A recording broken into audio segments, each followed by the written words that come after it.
As the anesthesia from your surgery wears off, you may feel pain around your abdominal area or stomach, where your stitches are.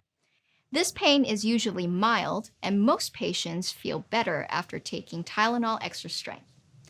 If pain persists, let your nurse know. Stronger pain medication may be required. Most of the pain you may feel is gas pain. You'll feel it in your back, chest, and shoulders. Unfortunately, pain medication does not work well for gas pain. The best thing to do to relieve it is to walk. Once you start passing gas, most of your stomach pain will go away. Your nurse will assist you to walk within 4 hours of arriving on the unit. Walking helps with circulation and digestion. Discuss it with your nurse, and if you feel well enough, you can walk independently. Remember, it's important to walk as much as possible in the coming days.